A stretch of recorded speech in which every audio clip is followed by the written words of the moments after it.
नमस्कार।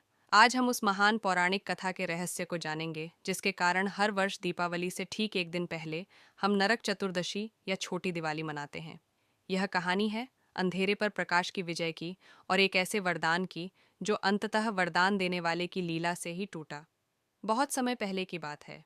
भूदेवी यानी पृथ्वी माता ने एक तेजस्वी पुत्र को जन्म दिया। नाम था नरकासुर। वह कोई साधारण बालक नहीं था। उसके पिता स्वयं भगवान विष्णु के वराह अवतार थे, जिन्होंने पृथ्वी को बचाया था। अपनी दिव्य उत्पत्ति के कारण वह शक्तिशाली और बुद्धिमान था। लेकिन जल्द ही नरकासुर ने घोर तपस्या की और अपने पिता भगवान वराह से एक अविश्वसनीय वरदान मांगा। वरदान था, हे पिता, मुझे कोई नहीं मार सके।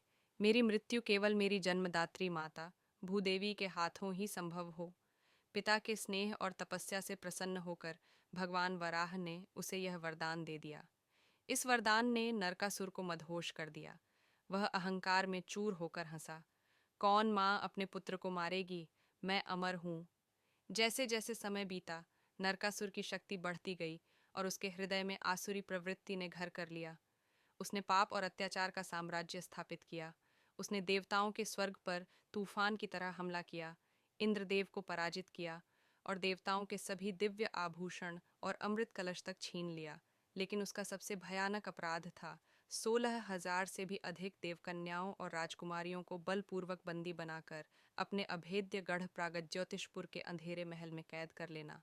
वे सब दुखी आत्माएं मुक्ति की एक किरण के लिए महल की कोठरियों में आंसू बहाती हुई भगवान से प्रार्थना करती रहीं।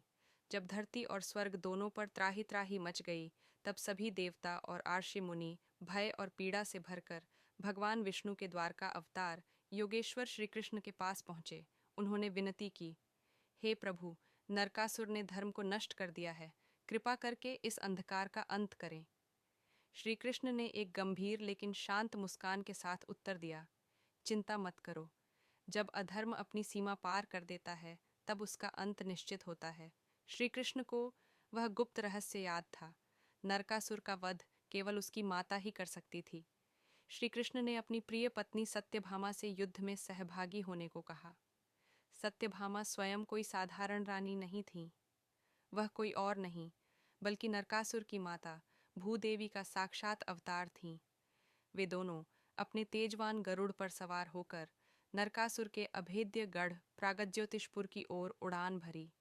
युद्ध भूमि में घमासान छिड़ गया। श्री कृष्ण के शार्ंग धनुष के बाण और उनके प्रचंड सुदर्शन चक्र ने नरकासुर की दानवी सेना का विनाश कर दिया। अंत में नरकासुर स्वयं युद्ध के मैदान में आया। उसका बल और अहंकार अपार था। उसने अपनी पूरी शक्ति से एक घातक अस्त्र श्री कृष्ण पर छोड़ा। लीला रचते हुए श्री कृष्ण क्षण भर के लिए युद्ध भूमि में मूर्छित हो गए।